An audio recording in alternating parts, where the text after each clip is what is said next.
Hello everyone, स्वागत है आपका मेरे चैनल पे। आज के इस वीडियो में मैं आपको ह्यूमन बिहेवियर के एक्सरसाइज जो हैं 3.2 जो कि लर्निंग पे बेस्ड हैं उनका मैं सॉल्यूशन प्रोवाइड करने जा रहा हूँ। एक्चुअली मेरी आवाज़ आपको भारी लग सकती है क्योंकि कुछ मेरे कॉलेज में कुछ फंक्शन वगैरह थे और कुछ टूर्नामेंट चल रहा था, मंदार टूर्नामेंट 2022, तो जिसकी वजह से मैं गला फाड़ के चिल्लाया हूँ। तो जाहिर सी बात है कि थोड़ी आवाज़ मोटी लग सकती है आपको। सबसे पहले मैं आपको सॉरी कहना चाह रहा हूँ क्योंकि असाइनमेंट थोड़ी डिले से मैं सबमिट भी कर रहा हूँ और अ, ये वाला जो असाइनमेंट है ये काफ़ी चैलेंजिंग रहा है मेरे लिए, क्योंकि टाइम नहीं मिल पा रहा था। फिर भी मैं अभी घर आया हुआ हूँ होली की छुट्टी में, तो मैं इसे अपलोड करने जा रहा हूँ। तो सबसे पहले यहाँ से आप गो टू कोर्स पे जाइए। ये जो क्यूज़ है वीक 3.2 इस पे क्लिक कीजिए। आइए, जिसका कि ड्यू डेट आप देख सकते हैं, असाइनमेंट का ड्यू डेट है 16/3/2022 और अभी शायद टाइम हो रहा है 14 मार्च है आज 11:42। 2 दिन का भी आपके पास समय है, मतलब आज बीत ही गया। 15 और 16 मतलब 2 दिन का समय है आपके पास।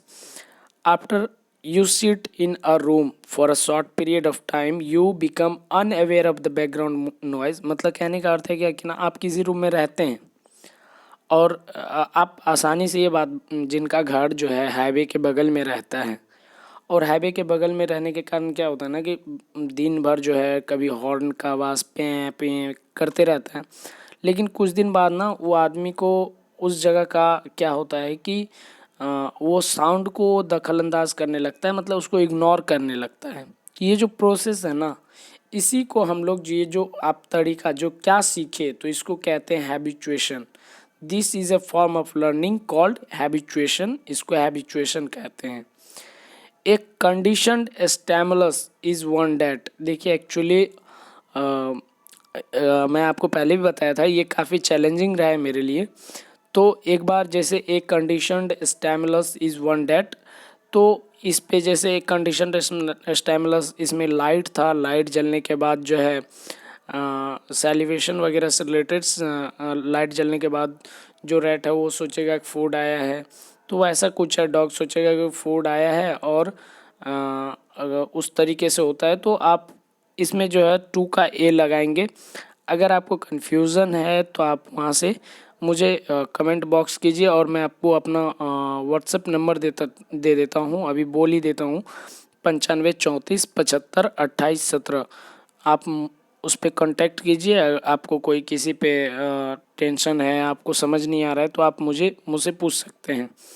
Fear of various objects or events can readily be created and treated through use of classical conditioning।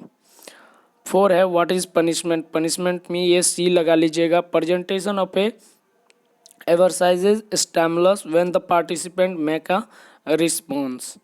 5th number का a 1:1 fixed ratio schedule of reinforcement is another way to refer dash reinforcement। Actually इसमें मुझे थोड़ा confusion है, लेकिन मुझे जहाँ तक लग रहा है ये एक कंटिन्यूस शेड्यूल ऑफ reinforcement होना चाहिए।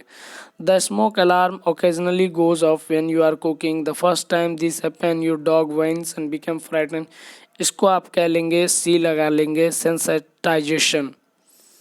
N unconditioned stimulus is one that, इसका सी लगाएंगे। An organism will respond to automatically before conditioning take place. 8 number है generalization is a reaction to similarities and discrimination. हम जानते हैं डिफरेंस के बारे में बात करता है। Which statement exemplifies effective use of punishment. देखिए कोई भी आप इफेक्टिव यूज़ मतलब पनिशमेंट भी दे रहे हैं और इफेक्टिव तरीके से, तो कह रहा है कि wait until your father comes home, मतलब जब तक आपके पापा नहीं आ जाते तब तक वेट कीजिए, आज आपको ज़रूर मिलेगा जो आप चाह रहे हैं। तो ये 9 का बी लगाएंगे।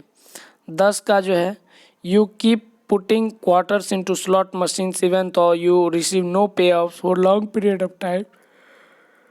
Your behaviour can best be explained by the partial reinforcement effect। ये भी आप चेक कर लीजिएगा एक बार, और मुझे भी अगर जहाँ आपको लग रहा है कि ये नहीं होना चाहिए तो आप मुझे बता सकते हैं, लेकिन मुझे जहाँ तक लगता है इसका आंसर यही होने जा रहा है। इस तरीके से आप सबमिट करेंगे।